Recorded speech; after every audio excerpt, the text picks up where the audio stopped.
The police watchdog has launched 13 new investigations into allegations that past child abuse by prominent people was covered up. The Independent Police Complaints Commission says it's received new information that police inquiries in London and Essex were halted or scaled down when it became clear MPs or other public officials might have been involved. Today's announcement brings to 30 the number of investigations into possible police corruption relating to child abuse. Our Home Affairs correspondent Tom Simons has been following the developments. Well, in the IPCC's words, we're talking about suppressing evidence, hindering or halting investigations and covering up offences because, and this is what the IPCC says, of the involvement of members of Parliament and police officers, and there are also some government officials in there as well. Theoretically, it could be a number of MPs that they're talking about. The IPCC has not given us details about who is involved with this, but what I can tell you is that there are a large number now of police officers, who many of whom are retired, who have come forward with concerns about something they have seen during their career. We've spoken to police officers who say, I was on this inquiry, this person turned up in the inquiry, and then we're told not to carry on with the investigation. We're investigating those allegations ourselves. But it's clear that a lot of police officers have come forward, and now the IPCC has this package of 30 different investigations, many of which will be done directly by the Met Police itself. And will we find out who these people are? It's a good question. One of the problems is that there are a number of actual criminal investigations going on into the people, and therefore it is difficult for the IPCC to give that information. And of course, these allegations may have been baseless in the past. Always worth pointing that out.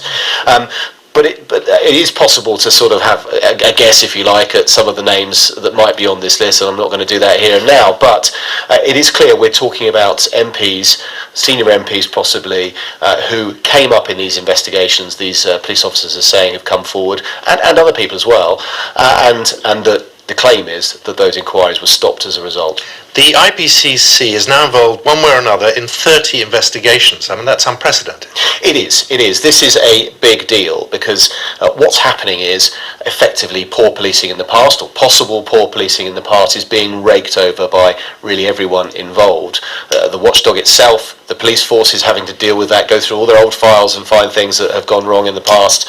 And these police officers, who many of them feel very strongly that they were stopped from acting when they could have acted in the past. You talk to them, they talk about their concerns about being prosecuted under the Official Secrets Act, because that's something they signed and they can't talk out as a result. The government's actually given them a guarantee that that won't happen, or at least a suggestion that that won't happen, but they're still worried, but they are still prepared to come forward, and that is really what's fueling this whole increase in cases the IPCC is dealing with.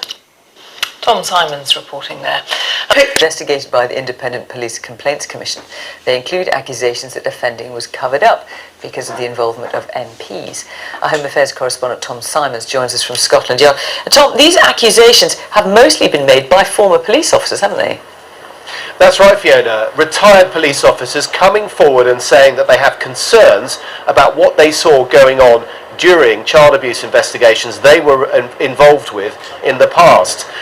For example, they say that when MPs and government officials or police officers became identified as potential suspects, investigations seemed to stop. The IPCC, the police watchdog's given some examples of the cases it's looking at today. For example, an MP only charged with specimen charges rather than not more serious charges, or paperwork disappearing and an MP not being charged, an MP not being investigated on the orders of senior officers, and an investigation halted when Special Branch became involved. Special Branch being the bit of the Metropolitan Police responsible for the security of VIPs. So in all, there are now actually 30 investigations taking place, most of them involving the Metropolitan Police, into what can be described as potential corruption surrounding child abuse inquiries in the past. It's sensitive work. The Met will do the investigation, and the IPCC, the watchdog, will oversee that work, and it's sensitive also because there are criminal investigations taking place into allegations of child abuse simultaneously. But to sum it up, Fiona, as one official here at Scotland Yard has just said to me, really, as he left work today, effectively we're clearing up the mess from the past. Tom Simons at Scotland Yard, thank you.